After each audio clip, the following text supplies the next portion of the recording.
When President Trump's gaze met that of a struggling cadet at West Point, no one could have guessed it would alter the young man's life forever. West Point wasn't the kind of place where unexpected moments happened often. Everything was structured, timed down to the second, and carried out with military precision. Schedules, set in stone, routines, burned into muscle memory. But today was different. Cadet Brandon Ellis sensed it before he even saw it. A shift in the atmosphere, an energy rippling through the ranks like static before a storm. It started with whispers, "Something's going on." Then came the sudden, sharp command to assemble. No explanation, just urgency. Brandon glanced at the others. Some looked tense, some intrigued, but no one said a word. Then, the low, steady hum of engines. A convoy of sleek, black SUVs rolled into the courtyard, coming to a precise halt. Doors clicked open. A wave of sharply dressed men in dark suits stepped out. Secret Service. That's when Brandon knew. And then, moments later, he emerged. President Donald Trump. The air tightened. Every cadet snapped to full attention. Trump moved forward, his stride unmistakable, his expression unreadable as he scanned the assembled ranks. This wasn't a rehearsed ceremony. No teleprompters, no scripted speeches. This was something else. Brandon's heart pounded in his chest. He had never seen a president in person before. Few ever did. But here he was, close enough to see the crisp lines of his suit, the sharp glint in his eyes. Trump's gaze moved deliberately, studying each cadet like a general assessing his troops. Then suddenly, without warning, his eyes locked onto Brandon. A split second passed, but it felt like an eternity. Then, suddenly, Trump pointed directly at him. "You." The single word cut through the silent courtyard like a command. "Step forward." Brandon's stomach tightened. What? Why him? His boots felt heavier than ever as he stepped out of formation. Every instinct screamed at him to hesitate, but he forced himself to stand tall, pushing back the doubts gnawing at the edges of his mind. Trump studied him for a moment, eyes sharp. Then he asked, "What's your name, son?" "Cadet Brandon Ellis, sir." Trump gave a slow nod, as if turning the name over in his mind. Then he asked a question that sent Brandon's pulse skyrocketing. "You ever doubt yourself?" Brandon froze. The truth. Every single day. He had clawed his way into West Point through sheer willpower, but there were nights he lay awake, questioning if he truly belonged, if he had what it took. But this wasn't the moment for vulnerability. He gave the answer he thought was expected. "No, sir." Trump tilted his head, studying him. Then he smirked. "That's a good answer." A pause. "But I don't buy it." A ripple of unease swept through the cadets. Trump's voice rang across the courtyard. "Every leader doubts themselves at some point. Anyone who says otherwise, they're lying. The difference is what you do with that doubt." He let the words settle, then turned to his aides. "Let's give them a test." Brandon's heartbeat slammed against his ribs. A test. What kind of test? Trump turned back to him. "Hope you're ready." Brandon swallowed hard. He had no idea what was coming, but there was no turning back. When the commander-in-chief throws down a challenge, you don't say no. The tension thickened. The weight of expectation pressed down. A test. The word lingered in the air. He barely had time to process it before Trump turned back to his aides. "Get a team together," he ordered. "Let's see what these cadets are made of."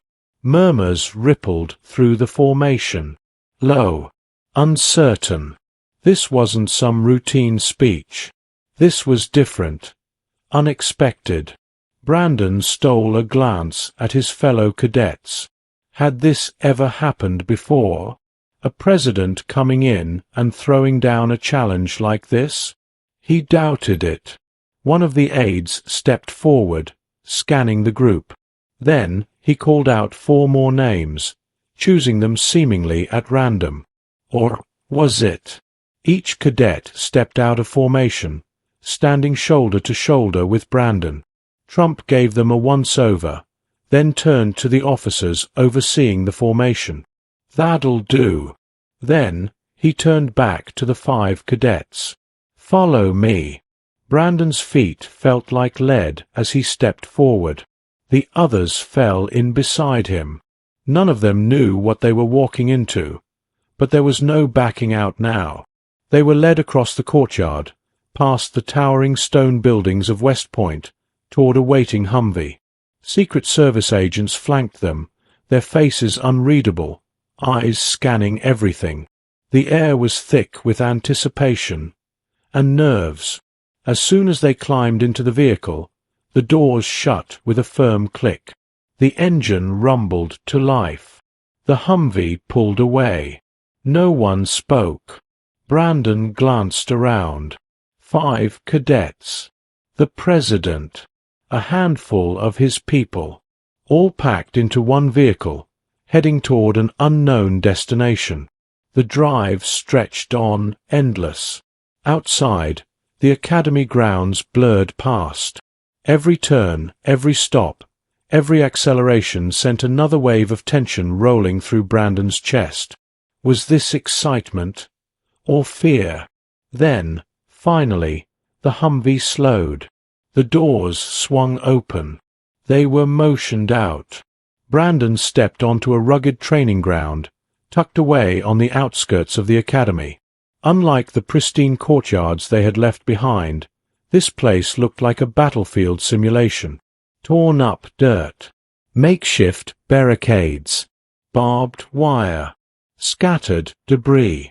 Waiting for them stood a staff sergeant, his uniform spotless, but his stance was firm, posture rigid. His expression? All business. The staff sergeant gave the president a sharp nod. "Mr. President, it's ready." Trump smirked. "Good." Then he turned toward the cadets, eyes sharp. "Here's the deal." He motioned toward the course ahead. "Somewhere out there is a wounded soldier.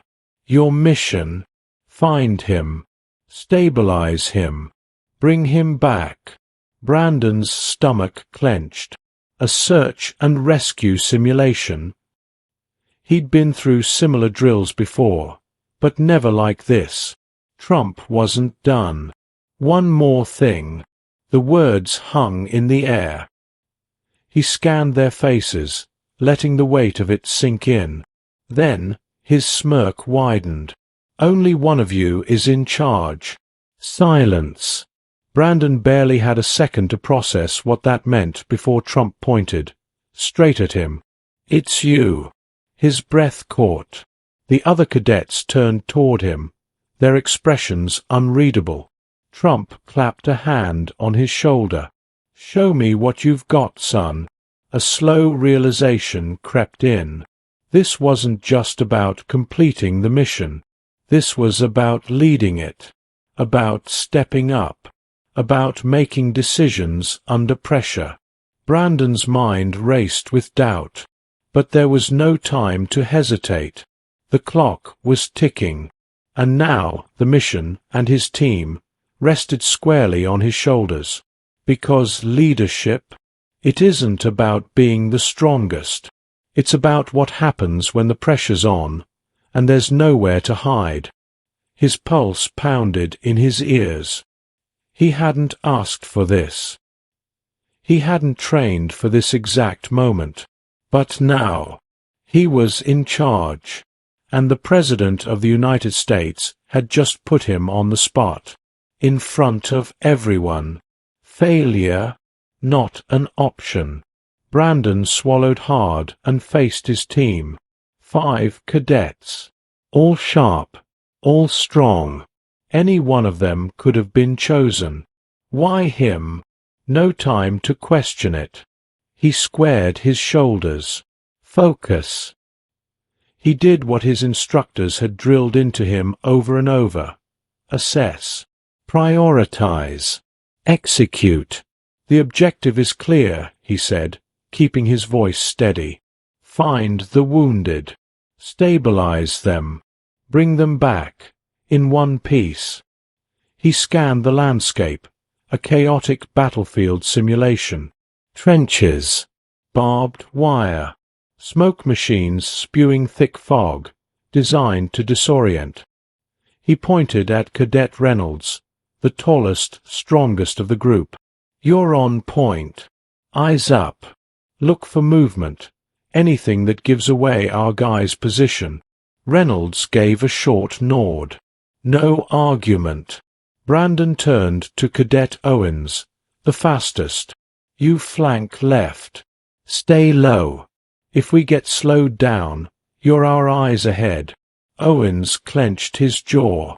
Got it. The rest. Support and adaptability. No standing around. No wasted movement. Everyone had a role. Because in a mission, hesitation gets people hurt. Brandon took a breath. Let's move. They took off, steady, controlled, weaving through the uneven terrain. The first challenge hit fast, a thick wall of smoke, billowing from hidden machines. A visibility trap. Brandon shot up a hand. Close ranks. Stay tight. They pushed forward, but inside the haze, everything blurred. Sounds twisted. Footsteps echoed. Shadows flickered where no one stood. The entire course was designed to confuse, to disorient. Reynolds suddenly veered off course. Stop! Owens lunged, grabbing his sleeve just in time. A low-lying tripwire sat inches ahead. A second slower, and Reynolds would have set off a simulated explosion. Brandon's stomach turned. This wasn't just physical, it was mental. Eyes on me, he ordered. We move as one. They powered forward. The smoke thinned. Challenge number 2. A water trench. Deep. Wide. Cold. 2 choices. Option 1. Wade through, waist high in freezing water, slowing them down. Option 2. Take the rope strung overhead, but risk falling. Brandon made the call. Rope it. One by one. Reynolds first, his large frame getting across in seconds. Owens followed, smooth, fast. Then, slip. A sharp gasp. A splash. The third cadet miscalculated, plummeting into the icy water. Brandon cursed under his breath. Hold on! He and Reynolds reached down, gripping the cadet's vest, hauling him up. His uniform, soaked, heavy. He'd be slower now. We good? Brandon asked. The cadet coughed, shivering. Yeah. No time to dwell. Keep moving. They ran faster now. Adrenaline surging. Barriers, crawling through dirt. Climbing a 10-foot wall. Brandon's lungs burned, but they didn't stop. None of them did. Then they heard it.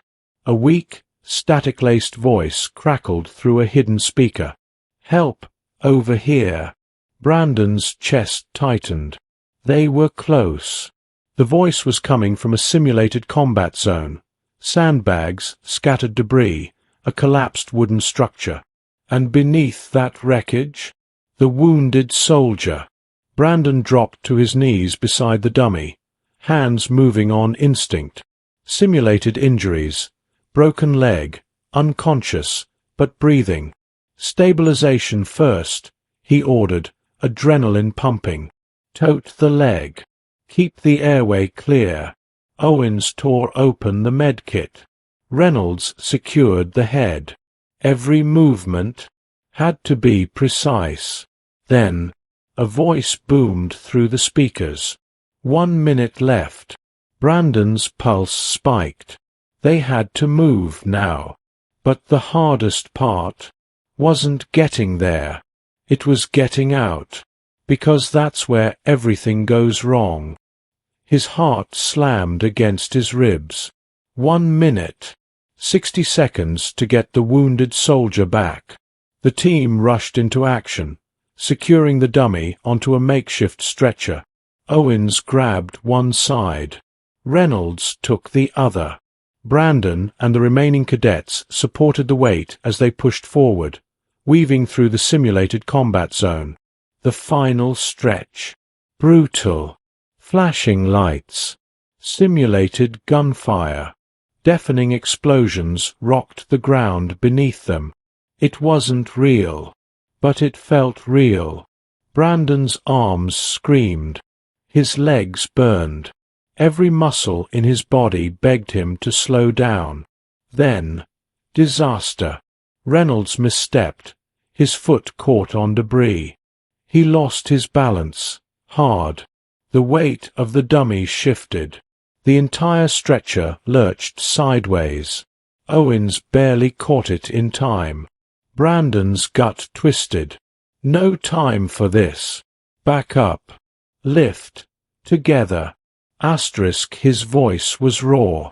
They adjusted, hoisted the stretcher, forced their way through the last 30 yards. 5 seconds left. The finish line. A blur of motion. Shadows. Pounding adrenaline. Then, silence. They made it. Brandon dropped to his knees, hands on his thighs, gasping for air. Around him, the others did the same. Had they done enough? A slow clap echoed through the stillness. Brandon looked up, chest heaving. Trump stood at the edge of the course, watching. His expression, unreadable. Not bad. A pause. Not perfect. But not bad. Brandon wasn't sure if that was a compliment or a criticism. Then, Trump motioned toward him. Walk with me. Brandon hesitated. His uniform, soaked in sweat. His muscles, aching. Hands, still shaking from exertion. But when the president gives an order, you follow. He forced his legs to move, falling into step beside Trump. For a while, neither of them spoke. The sounds of the training ground faded behind them. Then, Trump finally broke the silence. You hesitated. Brandon's stomach clenched. Sir, at the start, when I put you in charge. Trump glanced at him. You didn't think you were the right guy for the job. Brandon exhaled slowly. He could deny it. But what was the point? No, sir, I didn't. Trump nodded, like he expected that answer. Why? Brandon struggled for the right words. Because I'm not the strongest. Because I'm not the fastest. Because someone else could have done it better. But saying it out loud felt like admitting failure. Trump seemed to read his hesitation. Let me tell you something. His voice was steady. Leadership isn't about being the best at everything. It's about stepping up when no one else will. Brandon stared at the ground ahead. The words settled in. They hit differently. Trump continued. You think every president walks into office knowing all the answers? He shook his head. No. You make decisions. You live with them. Sometimes you get them right. Sometimes you don't. You don't get to freeze up. Brandon swallowed hard. Trump glanced at him again. You made mistakes today. But you didn't quit. That's what matters. Something shifted inside Brandon. The weight of doubt, of not being enough, felt a little lighter. Trump stopped walking, studying him one last time. Then, a smirk tugged at his lips. Now, let's see if you're ready for the real test. Brandon's pulse spiked. The real test. What did he mean? Because what came next was something no one saw coming. He barely had time to catch his breath before Trump's next words hit like a hammer. You're going to make a decision, and there's no right answer. Only consequences. Brandon stiffened. His uniform clung to his sweat-drenched skin. His lungs burned. His muscles felt like they might give out any second. But the president wasn't offering a break. The others stood at a distance, watching this test. His alone. Trump motioned toward a table. 2 aides stepped forward. One of them placed 2 sealed envelopes in front of him. Pick one, Trump instructed. Brandon's throat went dry. What is this? Some kind of psychological test? He hesitated. What's in them? Trump smirked. That's for you to find out. Brandon exhaled slowly. His hands hovered over the envelopes, one red, one blue. Every instinct screamed at him to choose carefully. He reached for the red. Trump's smirk didn't change. Open it. Brandon's fingers fumbled as he tore the envelope. Inside, a single sheet of paper. 1 sentence. You fail the mission, but save your team. His stomach dropped. His grip tightened around the paper. Fail the mission? His entire life had been about completing the objective, at all costs. Failure wasn't an option. Trump gestured to the unopened blue envelope. That one says, you complete the mission, but lose a man. Brandon's breath hitched. He got it now. This wasn't just about picking a piece of paper. This was about leadership, about choices, about consequences. Trump let the silence stretch before speaking. Real leadership isn't about looking good. It's about living with the weight of your choices. His gaze sharpened. What do you do when both options suck? When people are looking to you, hoping you make the right call, but knowing deep down. He tapped his chest. There's no perfect answer. Brandon felt the weight of the moment pressing down on him. A day ago, he would have panicked, would have doubted himself.